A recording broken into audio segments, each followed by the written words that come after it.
Good evening everyone, and today I'm going to explain the question paper of NDA exam to be held on 18th of this month। और paper explain करने के दौरान network बाधित होने से question number 1 to 24 मैं explain कर चुका था।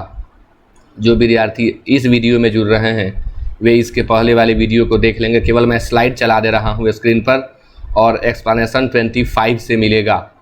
स्लाइड मैं केवल चला दे रहा हूँ इस वीडियो में और एक्सप्लेनेशन आज 25 से अभी मैं करने जा रहा हूँ।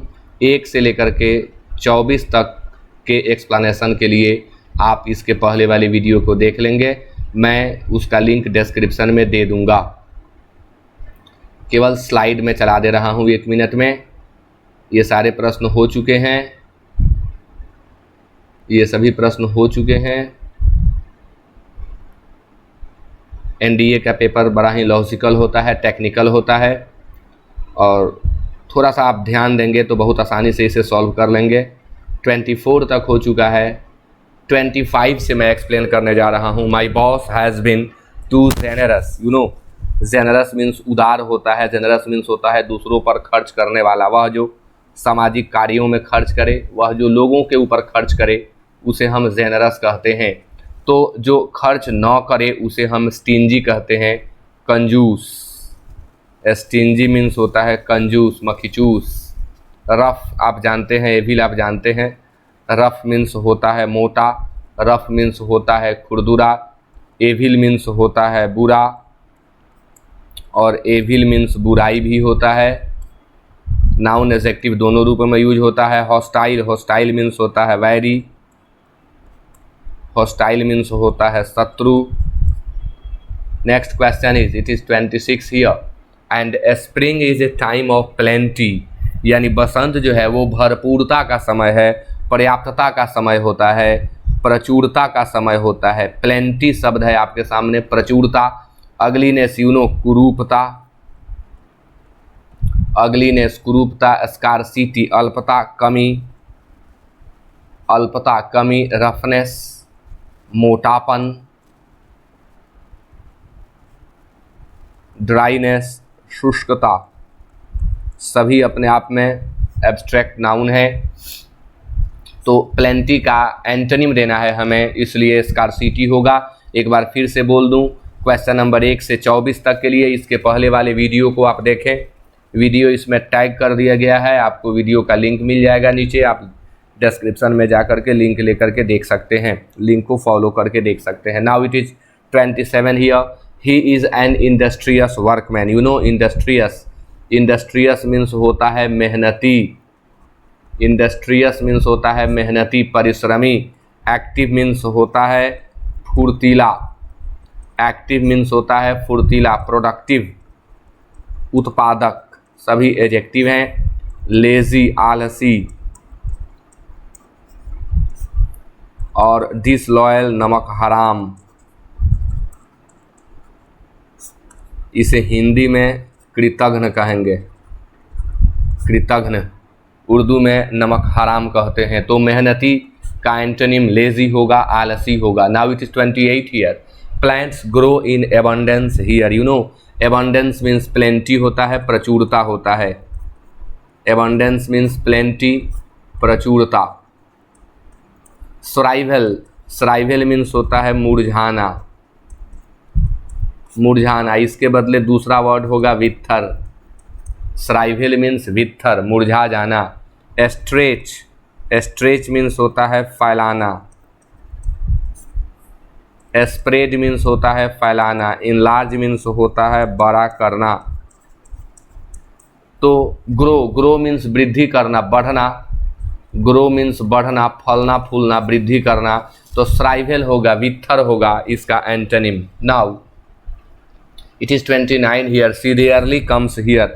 वह शायद ही यहाँ आती है, यानी महज ही, शायद ही, बहुत कम, ना के बराबर के अर्थ में हम रेयरली का प्रयोग करते हैं। तो इसका एंटोनिम होता है बार बार। फ्रीक्वेंटली मीन्स होता है बार बार और फ्रीक्वेंटली का सिनोनिम होता है often, usually, usually. Seldom means यदा कदा। सब आप जानते हैं, बड़े सिंपल हैं सभी। Now it is 30 here, she is a rather crooked woman. अब एक तो क्रूक्ड है, उसके बाद रैदर भी लगा दिया, यानी बहुत अधिक, आवश्यकता से अधिक, बहुत ज़्यादा। तो रैदर शब्द जो है नेगेटिव सेंस रखता है। क्रूक्ड मीन्स होता है कुटिल, क्रूक्ड मीन्स होता है कपटी, जो सीधे सीधे न बोले, जिसका हर चीज़ में एक चाल हो, एक टेढ़ापन हो। क्रूक्ड मार्ग के लिए आए तो इसका अर्थ टेढ़ा मेढ़ा भी होता है। मार्ग, रास्ता टेढ़ा मेढ़ा था, क्रूक्ड था, टेढ़ा मेढ़ा। तो जो स्ट्रेट फॉरवर्ड होता है वो क्रूक्ड का एंटोनिम होता है, straight forward. Polite, you know, polite means होता है विनम्र, पोलाइट मीन्स विनम्र। जेनरस अभी बताए थे हम, जेनरस मीन्स उदार। स्ट्रेट फॉरवर्ड स्पष्ट वक्ता, सामने एकदम बोलने वाला, मुंह पर बोलने वाला, स्पष्ट वक्ता। और हैप्पी, खुश, हैप्पी खुश। Now it is 31। हर smile was contagious, you know, contagious means छुआछूत से फैलने वाला, संक्रामक इसे कहते हैं। और इसका सिनोनिम होता है स्प्रेडिंग। इसके पहले सेट में हाँ एंटोनिम था, ठीक है, कहीं लगा गलती से ना हो गया हो। अब सिनोनिम शुरू हो गया है। स्प्रेडिंग, कंटाजियस मीन्स होता है one that spreads through contact, वह जो कॉन्टैक्ट से फैले, स्प्रेडिंग। और कैचिंग, कैचिंग इसका सिनोनिम होता है स्प्रेडिंग और कैचिंग। देखिए एरोगेंट दिया हुआ है, एडजेक्टिव है। एरोगेंट मीन्स होता है घमंडी, कॉन्सीटेड, सुपरसिलियस, डिसरेस्पेक्टफुल, अमर्यादित, अमर्यादित। सरकास्टिक, व्यंग्यपूर्ण या तानापूर्ण।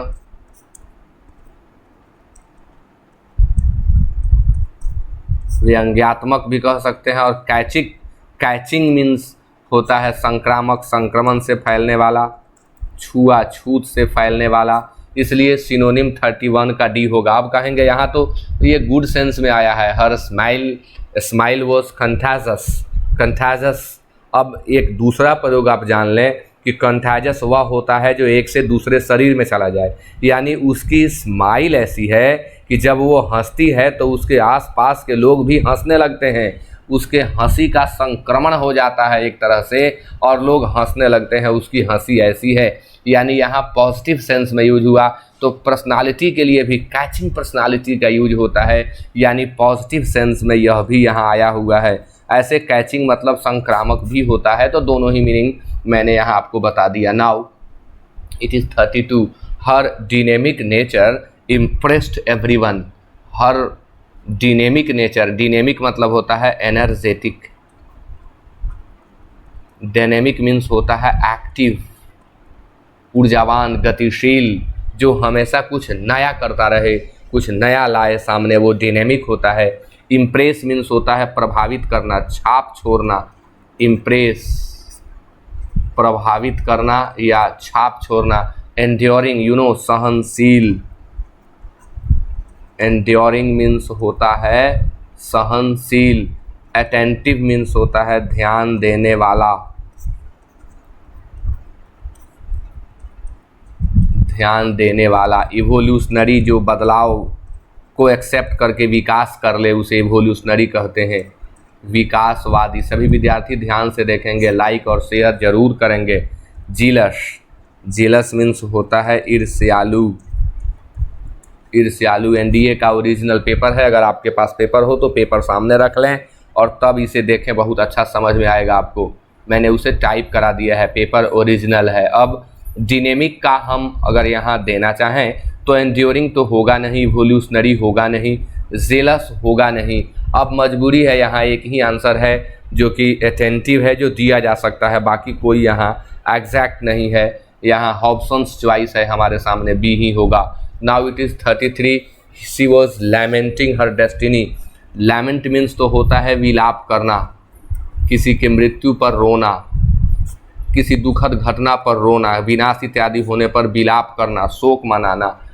अब अगर लैमेंट का हम एग्जैक्ट साइनो लिखें तो बीमोन होता है, मोन होता है, लेकिन यहाँ है कि वो अपने डेस्टिनी को, वो अपने भाग्य को कोस रही थी, तो यहाँ बेस्ट आंसर ब्लेमिंग होगा। यहाँ सिचुएशन, चूँकि according to situation, according to context यहाँ आंसर देना होता है, तो यहाँ लैमेंटिंग का ब्लेमिंग होगा। लेकिन लैमेंट का प्रयोग बीमोन के अर्थ में करते हैं, मोन के अर्थ में करते हैं और मौर्न के अर्थ में करते हैं। सबका अर्थ होता है शोक मनाना, शोक मनाना। लेकिन यहाँ टेक्स्ट के मुताबिक हमें चलना है। वह अपने भाग्य को कोस रही थी, डेस्टिनी मीन्स भाग्य, भाग्य को पर दोषारोपण कर रही थी, इसलिए यहाँ आंसर ब्लेमिंग होगा।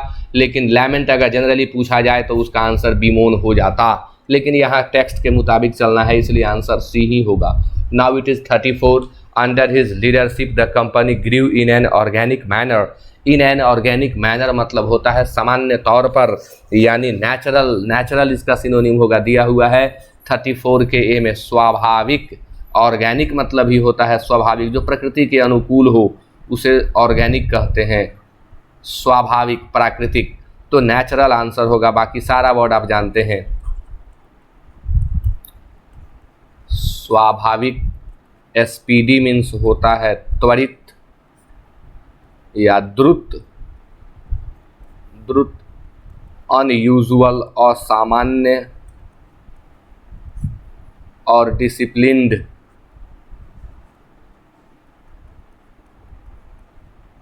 अनुशासित।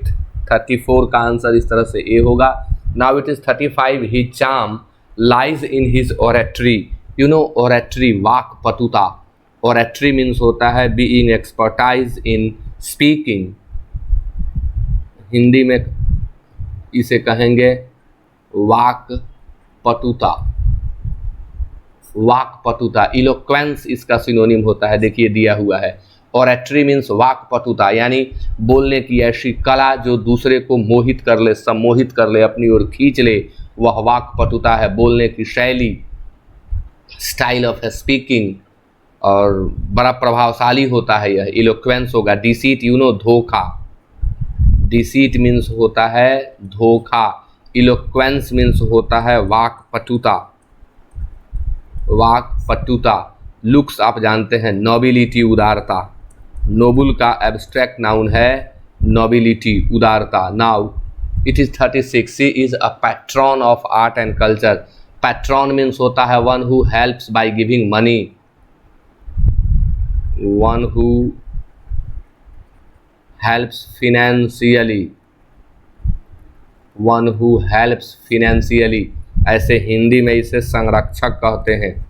वह जो किसी चीज़ को बढ़ावा देता है अपने संरक्षण के माध्यम से, उसे पैट्रॉन कहते हैं। इंटरप्रेनियर, इंटरप्रेनियर मीन्स होता है उद्यमी, वह जो कोई व्यवसाय लगाता है। एडमायरर मीन्स होता है प्रशंसक।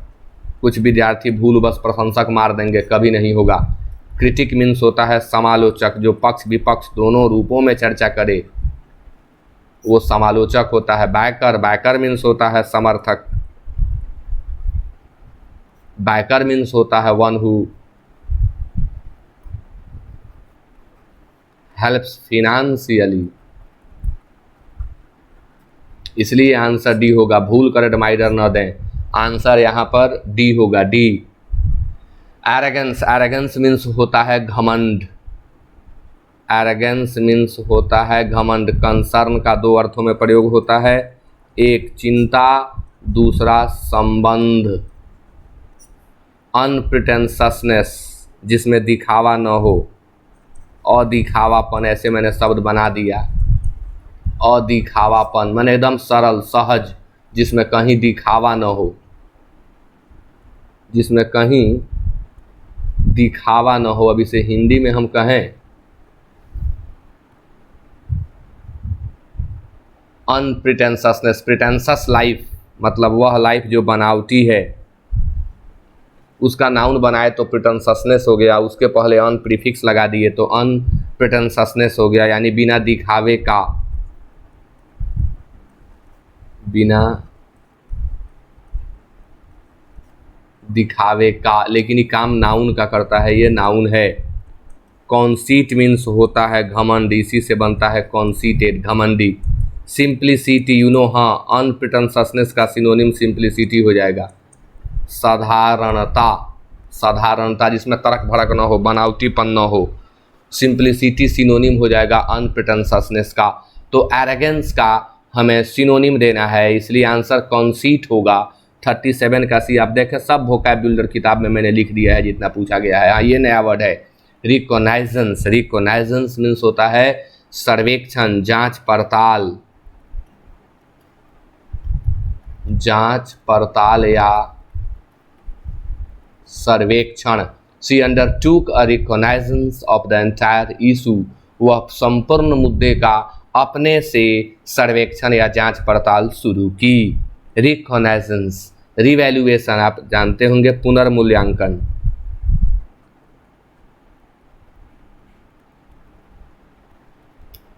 पुनर्मूल्यांकन, फिर से मूल्यांकन करना। रैटिफिकेशन, शुद्ध करने का काम। करेक्शन, शुद्ध करने का काम, शुद्धि कह सकते हैं। रैटिफिकेशन। इन्वेस्टिगेशन, जांच पड़ताल।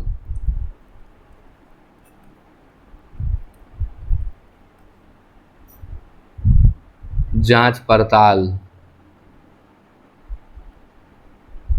कुछ दिक्कत आ रही है, दिख नहीं रहा है इसका पॉइंट, परेशानी करने लगा। एक मिनट।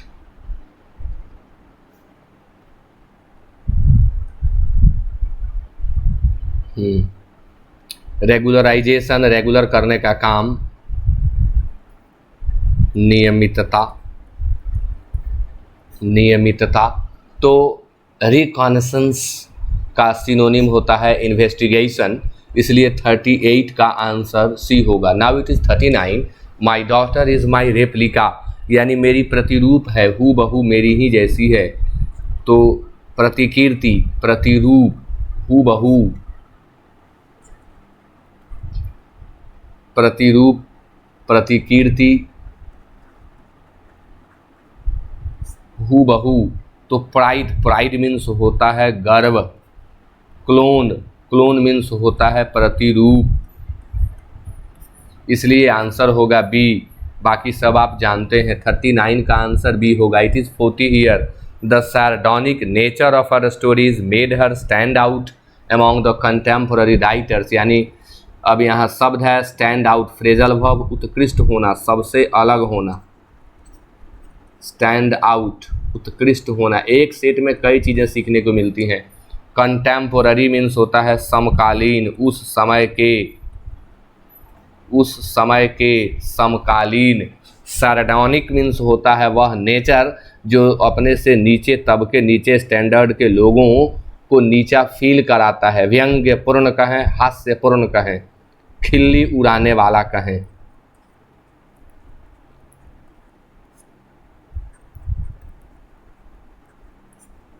दमनकारी, खिल्ली उड़ाने वाला, मॉकिंग, इसका सिनोनिम होगा। इस आंसर सी स्पष्ट दिया हुआ है, मॉकिंग।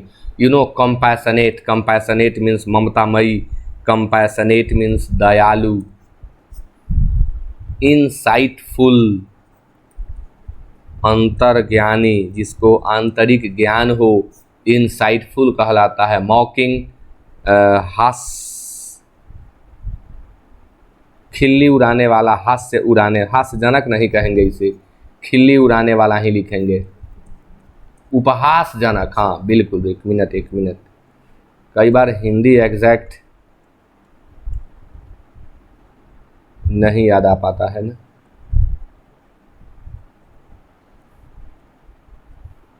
एक मिनट। सार्डोनिक मीन्स उपहासजनक, वह जो दूसरों का उपहास करे, अपने से नीचे तबके, अपने से नीची आमदनी के लोगों की खिल्ली उड़ाए, उसे सार्डोनिक पर्सन कहते हैं। कॉमिक मीन्स होता है हास्यजनक, जिसे देखने पर हंसी आए, ये गुड सेंस में लिया जाता है कॉमिक। और मॉकिंग, सार्डोनिक, ये सभी सार्कास्टिक, ये सभी नेगेटिव डिसअप्रूविंग सेंस के वर्ड होते हैं। तो 40 का आंसर सी होगा।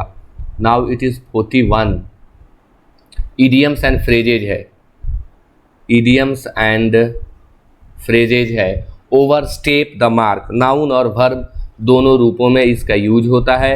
ओवरस्टेप द मार्क मीन्स होता है हद से ज़्यादा, हद से ज़्यादा। अगर वर्ब के रूप में इसे यूज करें तो हद से ज़्यादा होना, जो दूसरों को परेशान करे उसे कहते हैं over step the mark. If you do this work you will over step the mark. यदि आप ऐसा करते हैं तो आप हद से ज़्यादा कर जाएंगे, यानी आप ओवर स्टेप कर जाएंगे, मार्क से आप परे हो जाएंगे। तो to tell people how successful you are नहीं होगा। To step into someone's areas of expertise, to upset someone by doing more than you should. Yes, हद से ज़्यादा, यानी जितना आपको करना चाहिए उससे ज़्यादा, हद से ज़्यादा। इसलिए आंसर 41 का सी होगा। ऐसे भी है ना ओवर स्टेप, इसी से पता चलता है। Now it is 42। Pally wally friends का मीनिंग होता है इंटीमेट फ्रेंड्स, घनिष्ठ दोस्त। इंटीमेट फ्रेंड्स इट मीन्स घनिष्ठ दोस्त। अब यहाँ घनिष्ठ दोस्त नहीं है तो गुड फ्रेंड्स है, तो यही होगा। बाकी सोचने की ज़रूरत नहीं है, जो गुड फ्रेंड है वो ईच अदर की हेल्प करेगा ही। तो ये 42 का आंसर ए एनफ है, बाकी सोचने की ज़रूरत नहीं है। Now it is 43। Open A Pandora's box, आफत की जर, आफत की कहते हैं ना। पेंडोराज बॉक्स एक कहानी थी, भानुमति का पिटारा। पेंडोराज बॉक्स मीन्स होता है भानुमति का पिटारा, यानी वह पिटारा मुसीबतों को खोलने वाला था। तो ओपन ऐसे ये होता है ए पेंडोराज बॉक्स, लेकिन इसमें ओपन लगा दिया गया है भर बनाने के लिए। तो मुसीबतों का जड़ होना, मुसीबतों का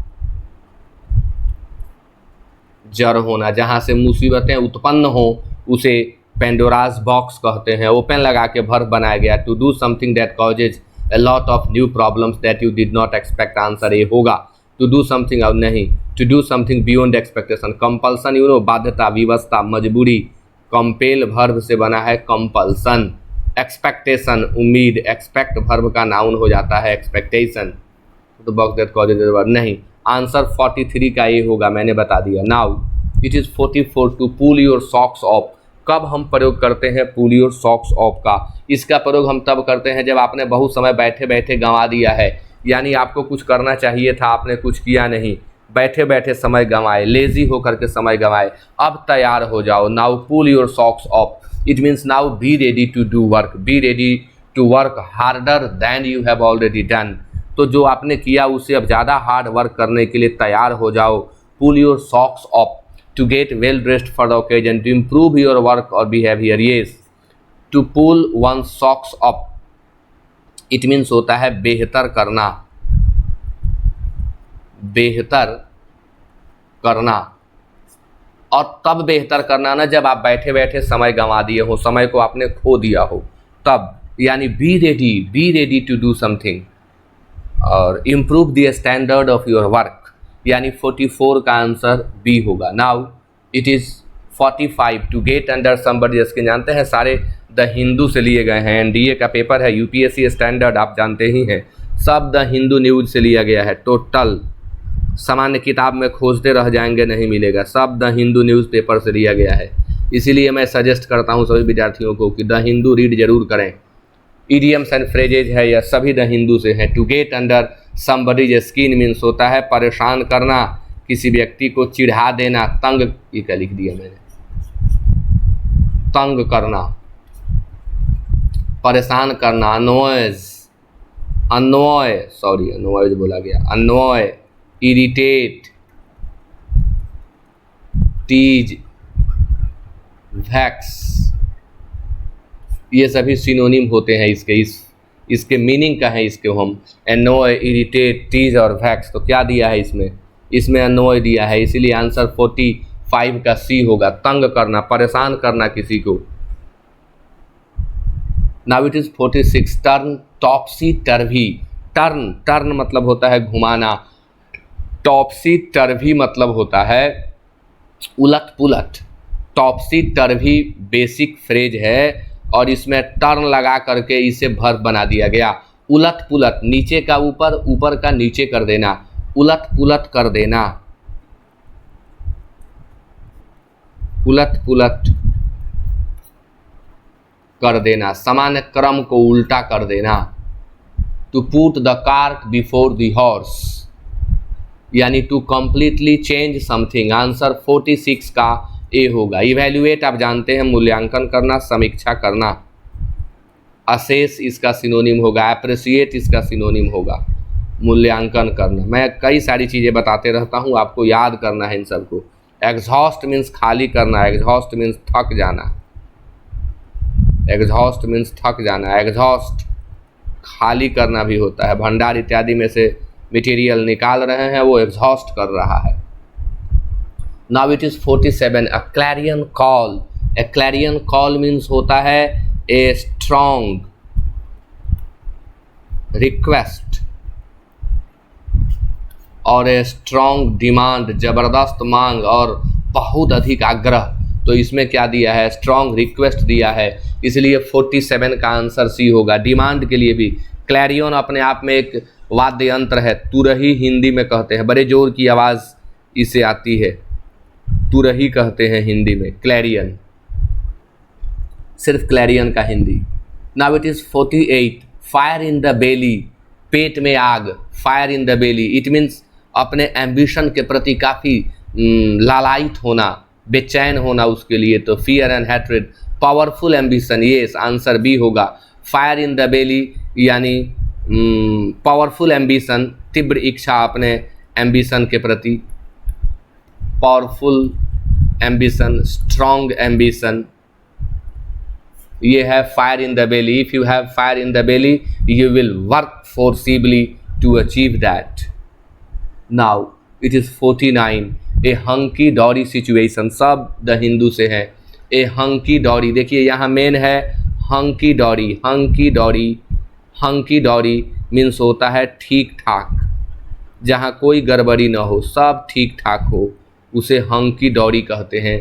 तो ए हंकी डॉरी सिचुएशन मीन्स ठीक ठाक स्थिति, यानी जहाँ सब कुछ बढ़िया है, ठीक ठाक स्थिति, हंकी डॉरी सिचुएशन।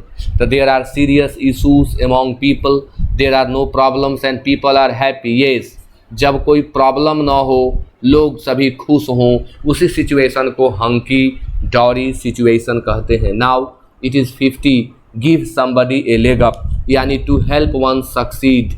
इसका मतलब होता है कि किसी को सफल होने में मदद कर देना, टू हेल्प वन सक्सीड। कोई है जिसकी आप मदद कर दें तो वह सफल हो जाएगा, तो वहाँ पर मदद करने से सफल हो जाने के लिए to give somebody a leg up कहा जाता है। तो कहाँ है, to pull someone down, to deceive and betray. Betray means होता है विश्वासघात करना, धोखा करना, बिट्रे विश्वासघात करना। To help someone for their livelihood, to help someone to be successful, answer D होगा, स्पष्ट यहाँ दिया हुआ है। तो इसी के साथ यह सेट कंप्लीट होता है। आप सभी सेट को लाइक ज़रूर करेंगे, शेयर ज़रूर करें, अधिकाधिक लोगों तक यह पहुँचे। एनडीए का पेपर है और 18 तारीख को एक्सप्लेन करना था मुझे, लेकिन लेट से पेपर मिला और तबीयत कल ख़राब थी, इसलिए कल एक्सप्लेन नहीं कर पाया, तो आज मैंने इसे एक्सप्लेन किया। So thank you very much to all of you. और आप फिर रेगुलर क्लास में मेरे जुड़ें, डेली लाइव 8 बजे मैं होता हूँ, आप डेली ज़रूर जुड़ें मेरे साथ। ओके।